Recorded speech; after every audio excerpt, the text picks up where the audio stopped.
বাংলাদেশের ট্রেন বা তাদের ট্রেন ভারতের মধ্য দিয়ে বাংলাদেশে এসে মংলা পোর্ট বা চিটাগং পোর্ট ব্যবহার করবে। তারা কিন্তু এখন কলকাতা পোর্ট ব্যবহার করে, অর্থাৎ আমাদের পোর্টগুলোকে আমরা লাভজনক করব। তাহলে কি আপনি বলবেন যে ভারতের নতজানু পররাষ্ট্রনীতি হয়ে গেল, তারা তাদের কলকাতা পোর্টকে বঞ্চিত করে বাংলাদেশের পোর্টকে লাভজনক করে দিচ্ছে? বিষয়টি কিন্তু আসলে আঞ্চলিক সহযোগিতার বিষয়, রিজিওনাল কানেক্টিভিটির বিষয়। তো এই বিষয়গুলো না বুঝে এই অসত্য কথাগুলি বলা হচ্ছে। তাহলে আরেকটি জিনিস দেখেন কিভাবে তারা হাইড করে গেছে। এটা একটা বিশাল অর্জন আছে আমাদের এই সমঝোতা স্মারকে। আপনারা দেখবেন যে নেপাল থেকে ভারতের মধ্য দিয়ে ভারতের যে গ্রিড লাইন, সেই গ্রিডের ট্রান্সমিশন লাইন দিয়ে আমরা নেপাল থেকে 40 মেগাওয়াট বিদ্যুৎ আমদানি করব, এবং যখন আমাদের শীত মৌসুমে বিদ্যুতের চাহিদা দেশে কম থাকবে, অতিরিক্ত প্রডিউস করতে পারবো, আমরা রপ্তানিও করতে পারবো। তাহলে কি আপনি বলবেন যে ভারতের বুক ছিঁড়ে বাংলাদেশ নেপাল থেকে বিদ্যুৎ আনবে এবং বিদ্যুৎ রপ্তানি করবে? এখানে তো পুরোটাই আমরা লাভবান হব।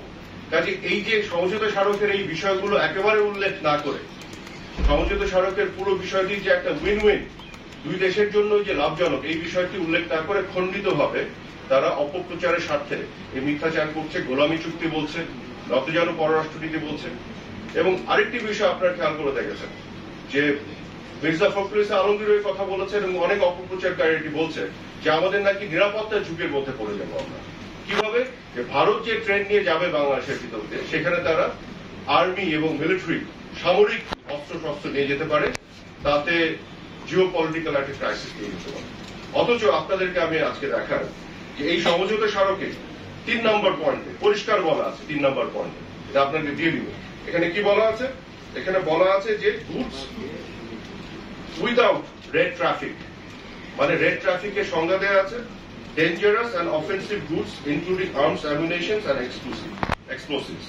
অর্থাৎ আর্মস, অ্যামিউনিশন অ্যান্ড এক্সপ্লোসিভস এগুলো নেওয়া যাবে না, এই সমঝোতা স্মারকেই পরিষ্কারভাবে বলা আছে। তাহলে এটা কোথায় পেলেন তারা? কল্পিতভাবে একটা উস্কানিমূলক একটা পরিবেশ তৈরি করছেন যে এখান থেকে আর্মস নিয়ে যাবে। সমঝোতা স্মারকে তো এটা নিষেধ করা আছে। আরেকটি জিনিস আপনাদের বলি, এই সমঝোতা স্মারকে 4 নম্বর ধারায় বলা আছে সুস্পষ্টভাবে, বলছে কি, the movement of the goods and people within Bangladesh and India shall be subject to the relevant national laws, regulations and administrative provisions. অর্থাৎ ভারতের ট্রেন বাংলাদেশের ভিতরে ঢুকে পড়লেই এটা বাংলাদেশের আইনের মধ্যে অপারেটেড হতে হবে। একইভাবে বাংলাদেশের ট্রেন যখন ভারতের ভিতরে ঢুকে নেপাল বা ভুটানে যাবে, সেটা ভারতের আইনের মধ্যে অপারেটেড হবে। অর্থাৎ আমরা কিন্তু আমাদের আইনের মধ্যে এটাকে অপারেশনের বাইরে যাওয়ার কোনো সুযোগ নেই।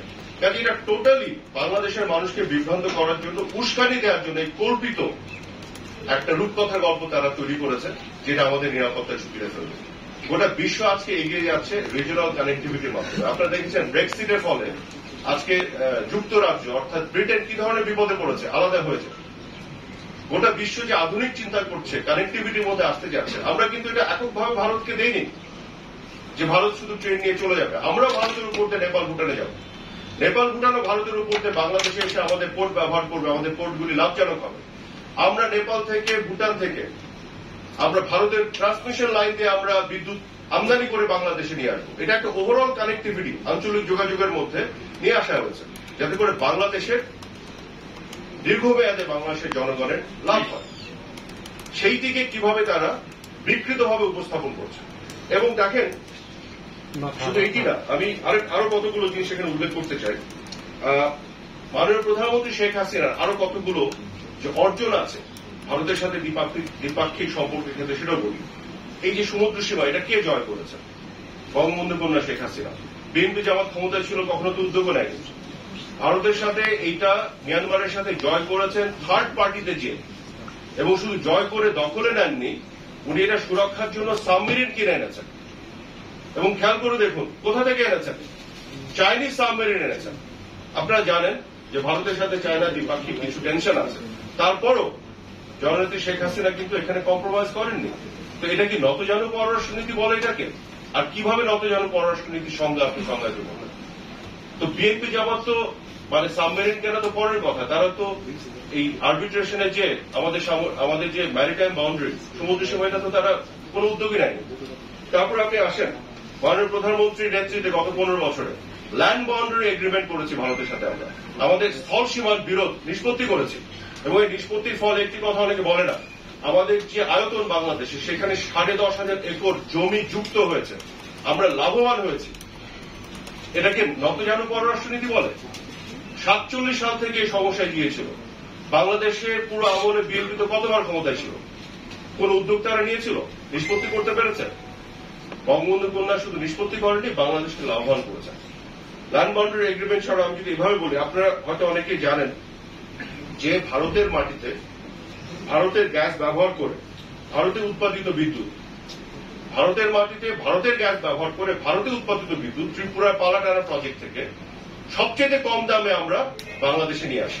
একটু খোঁজ করে দেখেন, বাংলাদেশে যে বিদ্যুৎ উৎপাদন করতে যে কস্ট পড়ে ডিজেলে, ফার্নেস অয়েলে বা অন্যান্য জ্বালানিতে, তার চেয়ে কম দামে কিন্তু আমরা বিদ্যুৎটা ওখান থেকে আনি, কারণ ওটা গ্যাস ভিত্তিক এবং ত্রিপুরাতে যে গ্যাস আছে সেই গ্যাসের চাহিদা কম নর্থ ইস্টে। তো আমরা কিন্তু ঠিকই বাংলাদেশের মানুষকে লাভবান করার জন্য বঙ্গবন্ধু কন্যা ভারত থেকে এটা এনেছেন। এই কথাগুলো তারা বলে না। গঙ্গার পানি চুক্তি কে করেছে? বেগম খালেদা জিয়া তো ভুলেই গেছিলেন এই কথা তুলতে। শেখ হাসিনাই তো গঙ্গার পানি চুক্তি করেছেন 30 বছরের জন্য। তো শেখ হাসিনাই আজকে নতজানু পররাষ্ট্রনীতি দেখাচ্ছেন।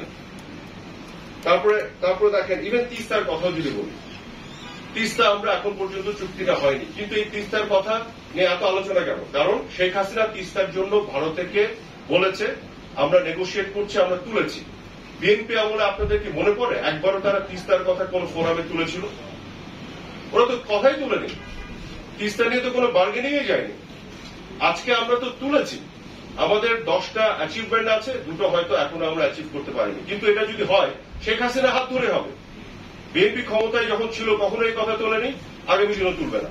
ওরা শুধু আওয়ামী লীগের ব্যর্থতাগুলো তুলে ধরার চেষ্টা করে এবং বিকৃতভাবে, অসত্য এবং মিথ্যাচারের মাধ্যমে।